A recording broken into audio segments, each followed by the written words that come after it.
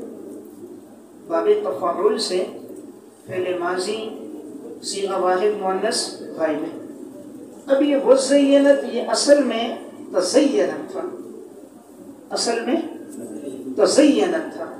تو یہاں پر یہ جو تا ہے اس کو زا کیا، اور زا کو زا میں مدغم کیا، اور شروع میں حمزہ وصلی لے کر، تو پھر یہ ہو گیا وزینت. سمجھ رہے ہو؟ تزینت کیا ہے؟ باب تفاعل سے فعل ماضی صیغہ واحد مؤنث غائب، اور اصل میں کیا تھا؟ تزینت ہے. تزینت میں تا کو زا کیا، زا کو زا میں مدغم کیا، اور شروع میں حمزہ وصلی لے کر آئے ہیں. تو اب یہ حمزہ وصلی درمیان کلام میں گر گیا ہے، اس لیے پڑھتے ہیں وزینت، ورنہ ہے اس زینت. تو وزینت، اور زمین مزین ہو گئی. وظن اہلھا، اور ان کے مالکوں نے، کسانوں نے یقین کر دیا، انہم قادرون، یقیناً وہ لوگ قادر ہیں، علیہا، اس زمین پر، بریکٹ میں اس سے فائدہ اٹھانے پر، اس سے فائدہ اٹھانے پر وہ قادر ہو گئے، خوش ہو گئے. اتاہا امرنا، بس آ گیا ہمارا حکم، بریکٹ میں عذاب کا. لیلن، دیکھیں تنوین برائے تقلیل ہے، رات کے تھوڑے سے حصے میں، او نہارن، یا دن کے تھوڑے سے حصے میں اللہ عذاب لائے. یہ نہیں ہے کہ پورے 24 گھنٹے عذاب لاتا ہے. صرف 2 منٹ زمین کو حکم دیتا ہے، وہ ذرا سی ہلتی ہے تو سب کچھ ختم ہو جاتا ہے. تو اللہ کا عذاب 24 گھنٹے ہیں، ضروری نہیں ہے. صرف کیا ہے؟ 2 منٹ کی بات ہے. بس زمین کو 2 منٹ حرکت دے دو تو سب کچھ ختم ہو گیا. یہ 110 منزلیں زمین پر آ جاتی ہیں. جس کے بنانے میں سالوں سال لگ گئے، وہ 2 منٹ کی حرکت سے ہی سب نصف و نابود ہو جاتا ہے. اس لیے تنوین برائے تقلیل، تنوین برائے تقلیل. تو ہمارا حکم آتا ہے رات کے تھوڑے سے حصے میں یا دن کے تھوڑے سے حصے میں، فجعلناها، فا تعقیب مع الوصل، تعقیب مع الوصل. تعقیب مع الوصل، تعقیب کہتے ہیں پیچھے آنے کو، وصل معنی مل کر. تو یعنی فوراً ایسا ہوتا ہے کہ زمین اس طرح ہو جاتی ہے، اور پیداوار حصیدن، گویا کٹی ہوئی کھیتی. جس طرح کھیتی کاٹ تو اب وہ نفع والی نہیں رہتی نا. کھیتی اگر کاٹ دی جائے اور اس پر جانور گھوم جائیں، اس پر مٹی گر جائے اور ارد گرد کا پانی آ جائے تو پھر اس کی کوئی حیثیت نہیں رہتی. ایسے لگتا ہے جیسے کہ اس کو بالکل کاٹ دیا گیا، یعنی اب یہ اپنی جڑوں پر دوبارہ کھڑی نہیں ہو سکتی. کَأَلَّمْ تَغْنَ بِالْأَمْسِ، گویا کہ یہ نہیں تھی گزشتہ کل. یعنی ایسا لگتا ہی نہیں ہے. انسان آنکھیں ملنے لگ جاتا ہے کہیں میں غلط جگہ پر تو نہیں آ گیا. یہ تو نہیں، جگہ وہی ہے، اللہ کا عذاب آیا، جگہ وہی ہے. کأن میں یہ کأن ہے، اس کو کہتے ہیں مخفف من المثقل.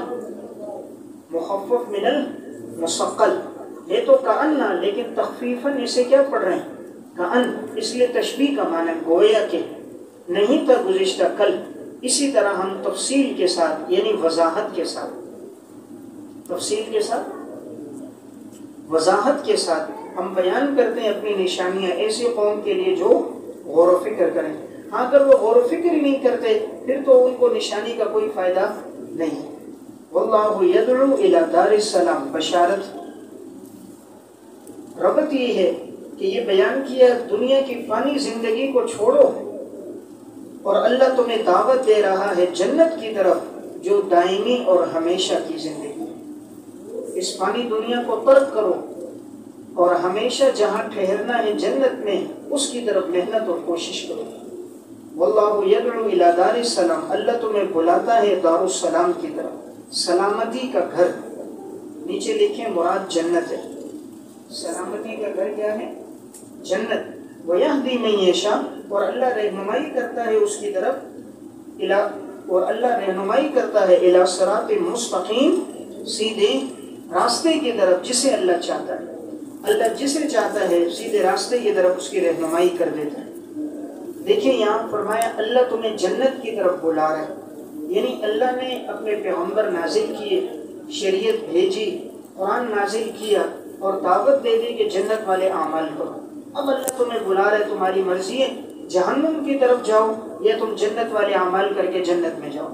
اور وہ جنت ایسی جگہ ہے جو دار السلام ہے، یعنی وہ سلامتی کا گھر ہے، وہاں کوئی پریشانی کوئی تکلیف نہیں ہو.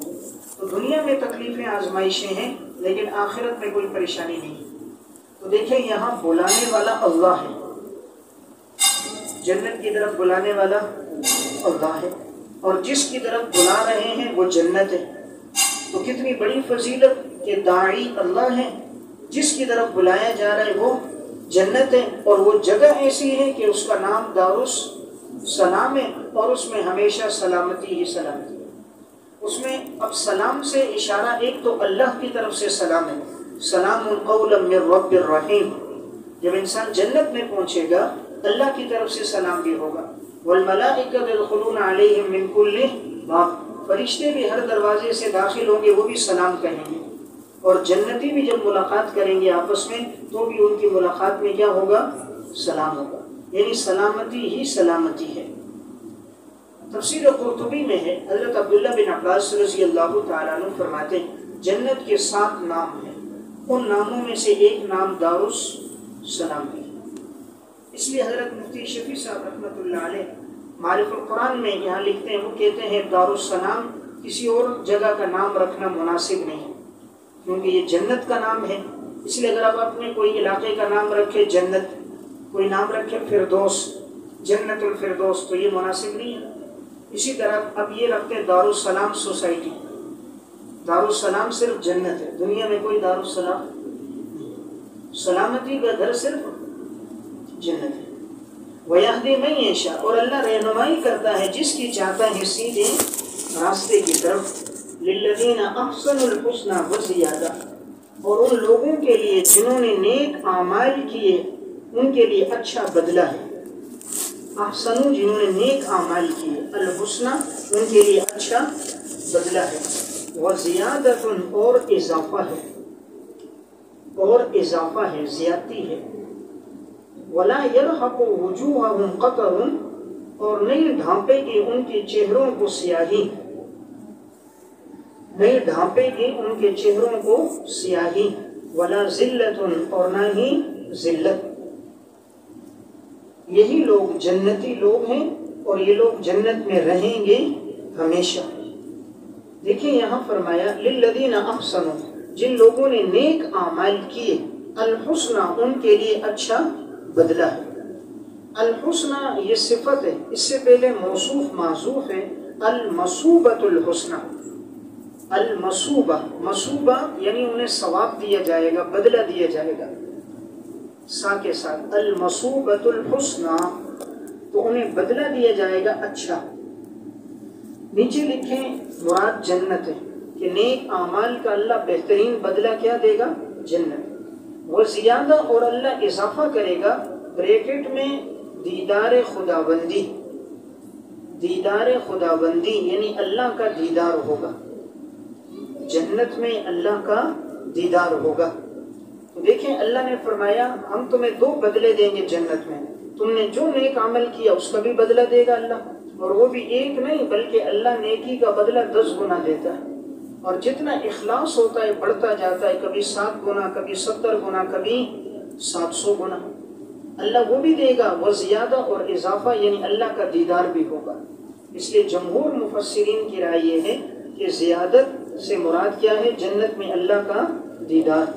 قرآن کریم کی چند آیات سے بھی اللہ رب العزت نے ان میں اشارہ کیا ہے، اس لیے رؤیت باری تعالیٰ اہل سنت والجماعت کا یہ عقیدہ ہے، اور ضروری ہے اس پر ایمان لانا کہ ہر مسلمان کو اللہ تعالیٰ جنت میں اپنا دیدار کروائے گا، اور یہ قرآن کریم سے بھی ثابت ہے، احادیث متواترہ سے بھی ثابت ہے، اور جو اس کا انکار کرتا ہے وہ شخص پرلے درجے کا گمراہ آدمی ہے، اور بعض اہل علم کی رائے وہ کافر ہو جائے گا، چونکہ حدیث متواترہ کا انکار ہے اس لیے کفر ہے، قرآن کا انکار ہے اس لیے کفر ہے، اس لیے رؤیت باری تعالیٰ پر ایمان لانا آخرت میں کیا ہے؟ ضروری ہے۔ اور قرآن کریم کے اس آیت میں بھی زیادہ سے مراد اللہ کا دیدار ہے، اور دوسری آیت میں کلا انہم عن ربہم یومئذ لمحجوبون کہ کفار جو ہیں یہ پردے میں ہوں گے، مراد یہ کہ انہیں اللہ کا دیدار نہیں ہوگا، تو اللہ کا دیدار صرف ایمان والوں کو ہوگا۔ اسی طرح سورہ قیامہ میں بھی اللہ رب العزت نے بیان فرمایا کہ ایمان والوں کو اللہ اپنا دیدار کروائے گا۔